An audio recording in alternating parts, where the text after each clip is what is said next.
welcome to Bottle Basics, where we talk about bottles, the stuff that's in them. Now, I like whiskey, but I like other things too. The purpose of this show is really just to share a little bit of everything and maybe learn a thing too in the process. And honestly, it's just an excuse for me to pour a drink.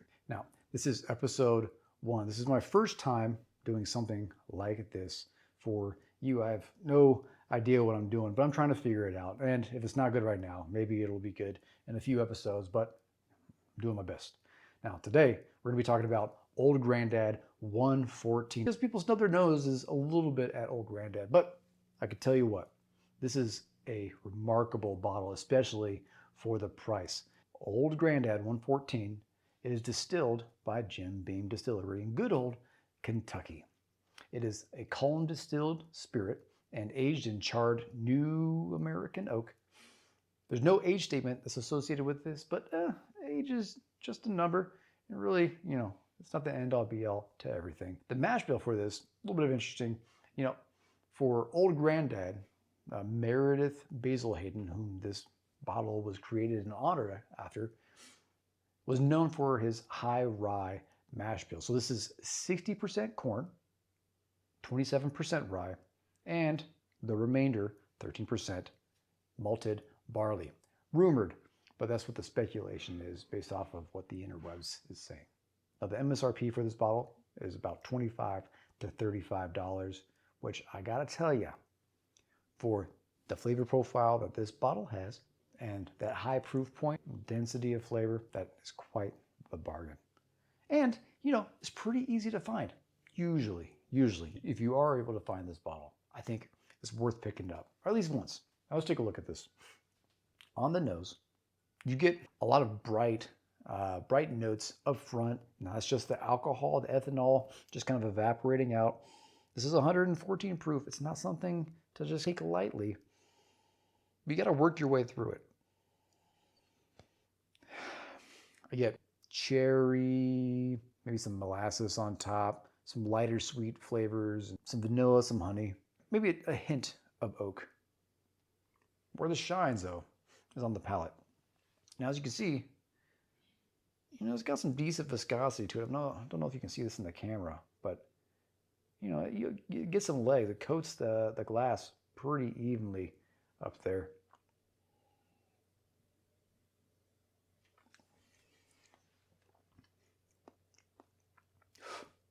Now, up front, you get some of those red berry flavors coming through. You also get some slight savoriness on the tip of the tongue. Some light vanilla. This is difficult to talk about what you're tasting. And make it like coherent.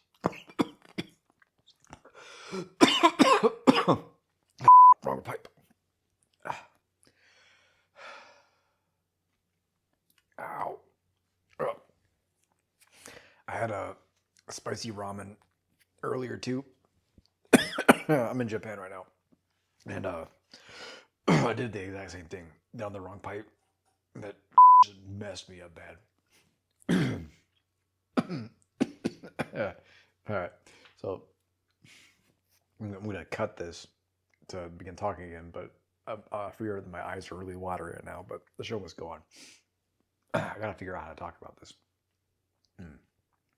Now, immediately, you kind of, after you work your way through the alcohol a little bit, with that ethanol evaporate on the palate, the first thing that jumps out at me is that rye. You get a little bit of an herbalness, some green top notes, slightly piney maybe, but not excessively so. It's still definitely a bourbon. And even though that's the thing that jumps out to you, it's supported by some rich dark flavors, kind of like a burnt honey that kind of helps round out that rye.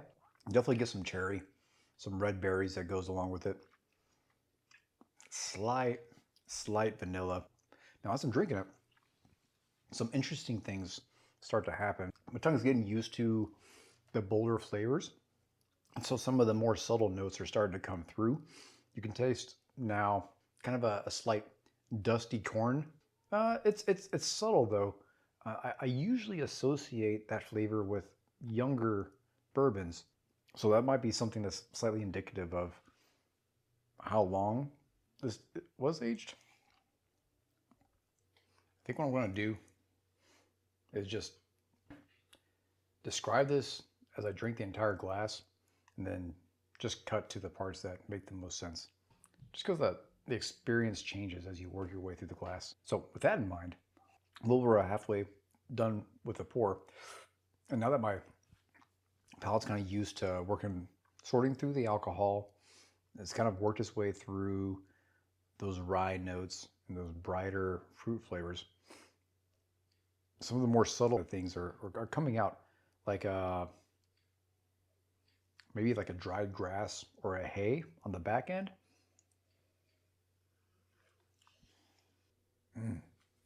Yeah, so going along with the vanilla married with the oak, I'm getting a little bit of a hazelnut, a nutty / chocolatey. At this point now, I'm getting more of the corn, but also a little bit more chocolatiness. Maybe hazelnut is going along with that. You know, as far as a bourbon representation, I think this is really solid. Now, I think potentially you may have to work your way to this. I feel like I would have had a hard time appreciating this as my first bottle.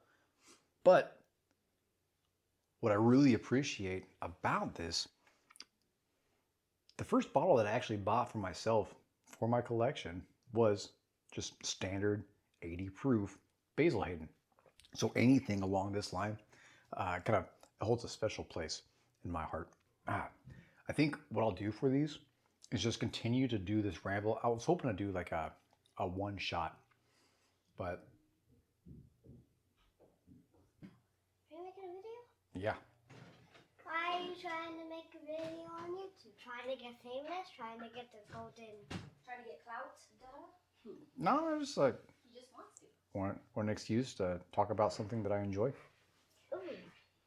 Talk about how you enjoy your family. I do enjoy my family. Would be a good like a sign-off phrase for a bourbon channel. Oh, were you telling me? Yeah. Say call that it. again? Would be a good sign off for Bourbon Channel. Yeah. Get drunk. No. Sip you next time. Sip you next time. There we go. Yeah. Well, that's it for now. Sip you next time. So that's all for now. If you black out, whip it out. Oh yeah, what's the thing I'm supposed to say? Like and subscribe, hit that bell or whatever the hell it. If you like me, then like me. If you don't like me, then like me. If you want to be dominant, hit the sub. If you want me to like you, then subscribe. If you don't do any of those, fuck you. Taste you later. Taste you later. All right, that's it for now. See you next pour.